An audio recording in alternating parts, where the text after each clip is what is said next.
जय जिनेन्द्र बंधुओं, आज सुनते हैं अष्टानिका नंदीश्वर व्रत कथा। बंदो पांचो परम गुरु, 24 जिनराज। अष्टानिका व्रत की कहूँ, कथा सभी सुख काज। जम्बूद्वीप के भरत संबंधी आर्यखंड में अयोध्या नाम का एक सुंदर नगर है। वहां हरिशैन नाम का चक्रवर्ती राजा अपनी गंधर्व श्री राम की पटरानी सहित न्यायपूर्वक राज्य करता था। एक दिन बसंत ऋतु में राजा नगरजनों तथा अपनी 96,000 रानियों सहित वन क्रीड़ा के लिए गया। वहां निरापद स्थान में एक स्फटिक शिला पर अत्यंत क्षीण शरीरी महातपस्वी परम दिगंबर अरिंजय और अमितजय नाम के मुनियों को ध्यानूट देखा। राजा भक्ति पूर्वक निज वाहन से उतरकर पटरानी आदि समस्त जनों के सहित मुनियों के निकट बैठ गया और सविनय नमस्कार करके धर्म का स्वरूप सुनने की अभिलाषा प्रकट की। मुनिराज जब ध्यान कर चुके तो धर्मवृद्धि का आशीर्वाद दिया और धर्मोपदेश करने लगे। मुनिराज बोले, राजा सुनो, संसार में कितने ही लोग गंगा आदि नदियों में नहाने को, कोई कंदमूल आदि भक्षण को, कोई पर्वत से पड़ने में, कोई गया में श्राद्ध आदि पिंडदान करने में, कोई ब्रह्मा विष्णु शिवादि की पूजा करने में, काल भैरव भवानी काली आदि देवों की उपासना में धर्म मानते हैं, परंतु यह सब धर्म नहीं है और न इससे आत्महित होता है। केवल मिथ्यात्व की वृद्धि होकर अनंत संसार का कारण बंध ही होता है। इसलिए परम पवित्र अहिंसा दयामयी धर्म को धारण कर जो समस्त जीवों को सुखदायी है, और निर्गंध मुनि जो संसार के विषय भोगों से विरक्त, ज्ञान ध्यान तप में लीन है, किसी प्रकार का परिग्रह आडंबर नहीं रखते हैं और सबको हितकारी उपदेश देते हैं, को गुरु मानकर उनकी सेवा वैयावर्ती कर। जन्म मरण रोग शोक भय परिग्रह क्षुधा तृषा उपसर्ग आदि समस्त रोग दोषों से रहित वीतराग देव का आराधन कर। जीवा आदि तत्वों का यथा श्रद्धान करके निजातम तत्व को पहचान, यही सम्यक दर्शन है। ऐसे सम्यक दर्शन और ज्ञान पूर्वक सम्यक चारित्र को ध्यान धारण कर, यही मोक्ष का मार्ग है। सातों वैष्णव का त्याग, अष्टमूल गुण धारण, पंचानुव्रत पालन इत्यादि गृहस्थों का चरित्र है, और सब प्रकार आरंभ परिग्रह रहित 12 प्रकार का तप करना, पंच महाव्रत, पंच समिति, 3 गुप्ती आदि का धारण करना 128 मूल गुणों सहित मुनियों का धर्म है, यही चारित्र है। इस प्रकार धर्मोपदेश सुनकर राजा ने पूछा, प्रभो, मैंने ऐसा कौन सा पुण्य किया है जिससे यह इतनी बड़ी विभूति मुझे प्राप्त हुई है? तब मुनिराज ने कहा, इसी अयोध्या नगरी में कुबेरदत्त नामक वैश्य और उसकी सुंदरी नाम की पत्नी रहती थी। उसके गर्भ से श्री वर्मा, जयकीर्ति और जयचंद ये 3 पुत्र हुए। श्री वर्मा ने एक दिन मुनिराज को वंदना करके 8 दिन का नंदीश्वर व्रत लिया और उसे बहुत काल तक यथाविधि पालन कर आयु के अंत में संन्यास स्मरण किया, जिससे प्रथम स्वर्ग में महदिक देव हुआ।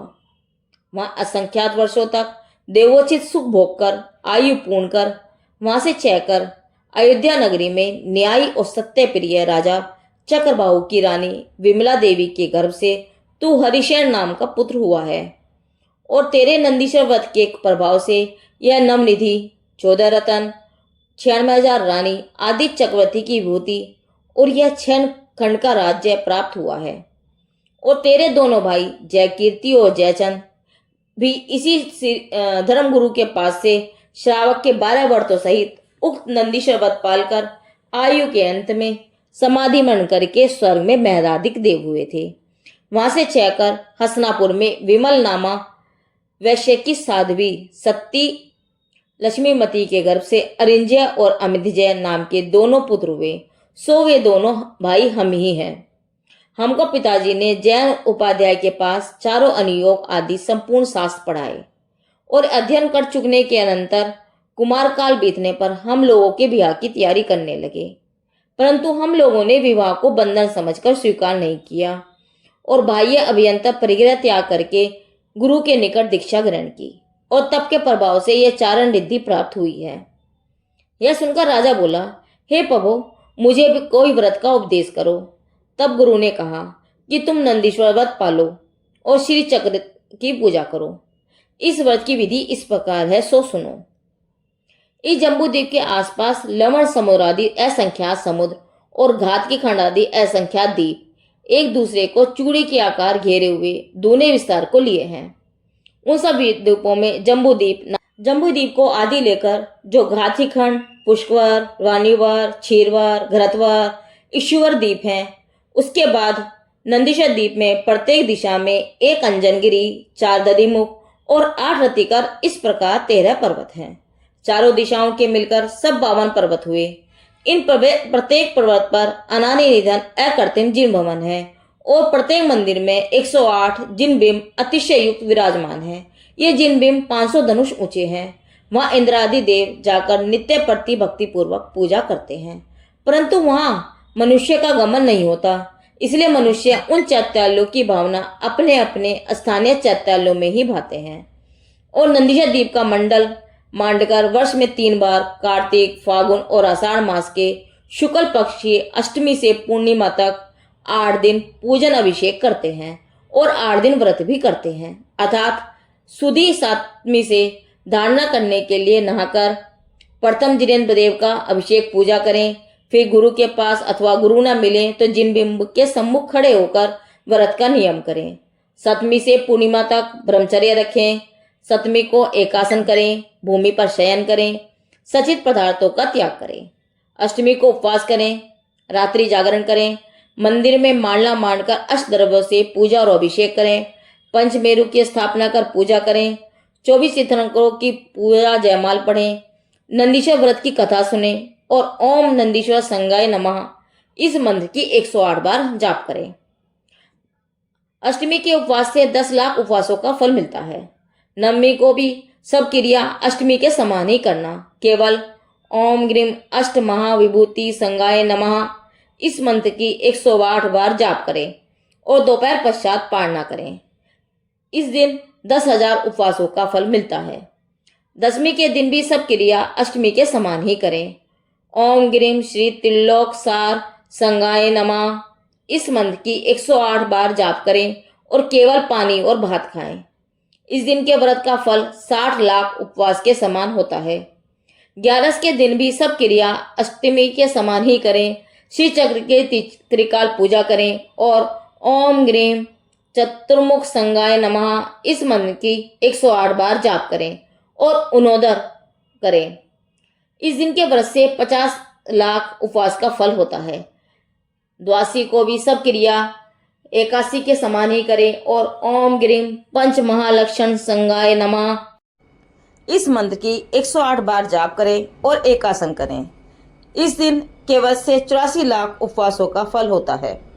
त्रयोदशी के दिन भी सर्व क्रिया द्वादशी के समान ही करें और केवल ओम ग्रीम श्री सर्ग सोपान संगाय नमः इस मंत्र की 108 बार जाप करें और इमली और भात का भोजन करें। इस दिन के व्रत से 40 लाख उपवास का फल मिलता है।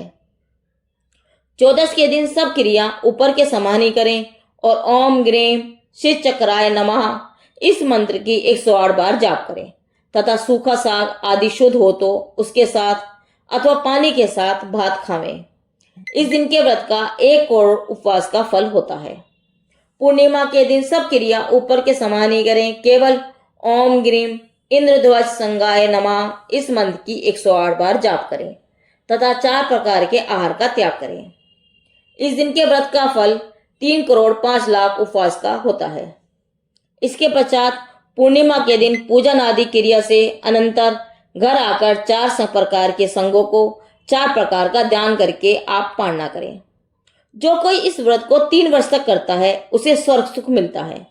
जो 5 वर्ष तक करता है वो उत्तरोत्तम सुख भोगकर 7वें भाव में मोक्ष जाता है और जो 7 वर्ष या 8 वर्ष तक करता है वह द्रव्य क्षेत्र काल और भाव की योग्यता पूर्वक उसी भाव से मोक्ष जाता है। इस व्रत को अनंतवीर्य और अपराजित ने किया, सो ये दोनों चक्रवर्ती हुए और विजय कुमार इस व्रत के प्रभाव से चक्रवर्ती का सेनापति हुआ। जरासंधु ने पूर्व जन्म में यह व्रत लिया, जिससे वह यह पति नारायण हुआ। जयकुमार सुलोचना ने यह व्रत किया, जिससे वह अवधि ज्ञानी होकर ऋषभनाथ भगवान के 72वें गणधर हुए और उसी भव से मोक्ष गए। सुलोचना भी अरिचका का व्रत धारण करके स्त्रीलिंग छेद कर स्वर्ग में मैदादिक देव हुई। श्रीपाल का इससे कोड गया और उसी भव से मोक्ष भी हुआ। अधिक कहां तक कहा जाए, इस व्रत की महिमा कोटि जीव से भी नहीं कहा जा सकती। इस प्रकार 3, 5, 7 या 8 वर्ष इस व्रत को करके उद्यापन करें। आवश्यकता हो तो नवीन जिनालय बनवाएं। सब संघों को तथा विद्यार्थी जनों को मिष्ठान भोजन कराएं। 24 तिथियों की प्रतिमा धरवाएं। शांति पाठ आदि शुभ कार्य करें। प्रतिष्ठा कराएं। पाठशाला बनवाएं। ग्रंथों का जीर्णोद्धार करें और प्रत्येक प्रकार के उपकरण 8-8 मंदिर में भेंट करें। इस प्रकार उत्साह से उद्यापन करें। यद्यपि उद्यापन की शक्ति न हो तो व्रत दूने करें।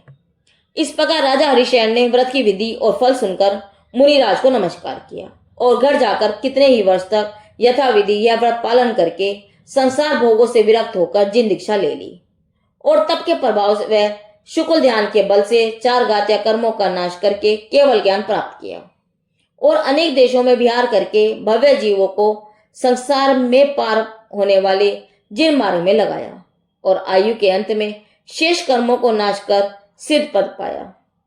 इस प्रकार यदि आप भव्य जीव भी इस प्रकार व्रत पालन करेंगे तो उत्तम सुखों को अपने भावों के अनुसार उत्तम गतियों को प्राप्त होंगे। व्रत का फल तभी होता है जब मिथ्यात, क्रोध, मान, माया और लोभ आदि कसाय तथा मोह को मंद किया जाए। इसलिए इस बात पर विशेष ध्यान देना चाहिए। नंदीश्वर व्रत फल लियो श्री हरिशेन नरेश, करा में नाश शिवपुरे कयो बंधु चरण हमेश।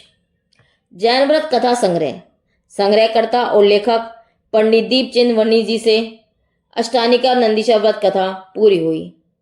जिनदेव की वाणी आगम वाणी। साधर्मी भाइयों, अगर आपको यह कथा अच्छी लगी हो तो इस वीडियो को लाइक और शेयर करना ना भूलें और अगर आप हमारे चैनल पर नए हैं तो आगम वाणी चैनल को जरूर सब्सक्राइब करें। धन्यवाद।